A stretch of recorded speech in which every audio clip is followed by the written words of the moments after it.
Hello everybody, this is Robbie Gray, updating my YouTube page.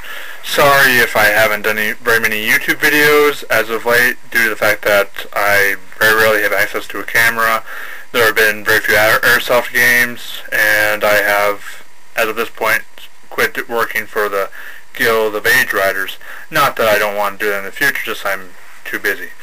But the current news, I am working on my own personal RPG Maker game, The Dark Forest. I am also might potentially work as a voice actor for a game called Anonymous Agony, sort of a mystery thriller to some extent. It's a complex game. You would have to read the thread, which I should include in the description of this video. The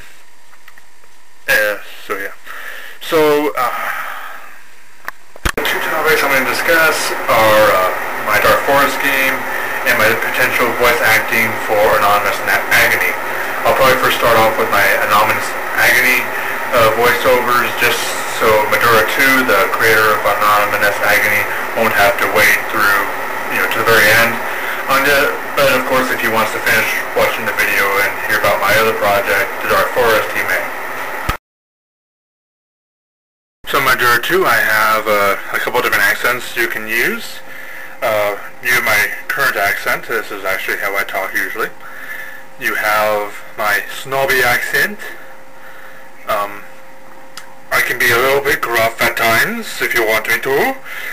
And I can, as you can tell, it usually sounds Scottish or Irish. So if you want a Scottish-Irish character, that's what you can use. But if you don't, if that doesn't work, that's just fine. I can still help you with some sprites and other aspects of your game if need be. As for The Dark Forest, it is a game I'm making using the program RPG Maker VX. Basically it is a science fiction horror game that takes place in modern times. It uses Celtic mythology and various biblical references as inspiration. The storyline basically revolves around this character named Robert Grace. And what happens is, like, at the very beginning of the game, actually in the tutorial, Robert comes across a traumatic situation where he is assigned to find this girl who's been trespassing on this farmer's land. The only reason the farmer is worried, though, about it is because of the fact that there have been wolves traveling about recently in the area, and they've become very fierce. Well, he finds the girl in an abandoned treehouse, but unfortunately, before he can rescue her, she falls to her death. As a result, by being haunted by these memories, Robert leaves the small town of Micah and moves to the town of Spokane in an attempt to start his life all over again as a detective for the Spokane Police Department. As of the last few months, there have been reports of a serial killer known as the Threefold Killer, and that in itself is a Celtic reference. But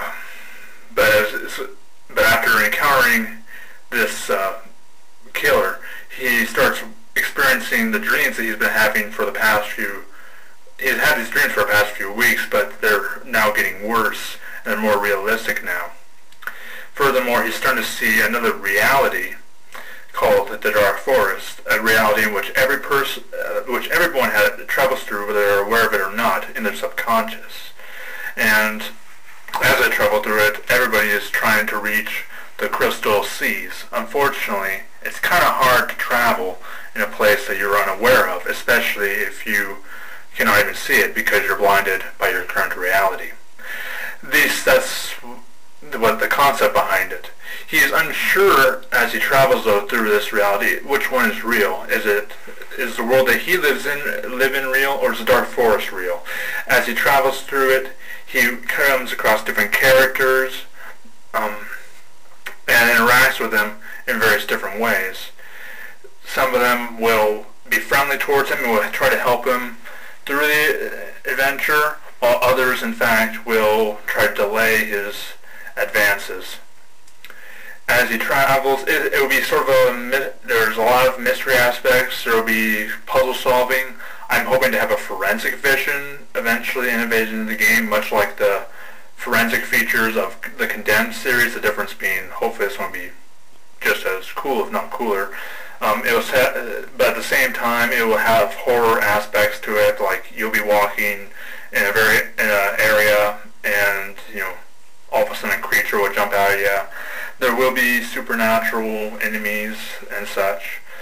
Hopefully, we can get more progress done on it. I should eventually have a project development page up, in which, when I'm done with that, you guys will all be able to access it. And at some point I'm planning to have a beta testing, not as of right now though, due to the fact that it is currently still in development. I mean, I haven't even gotten a development page up yet on RPGmaker.com, but when this is done, hopefully I should be getting closer to that by then. So thank you for watching this video. I should have a link to Anonymous Agony's project development page down below, so take a look at that.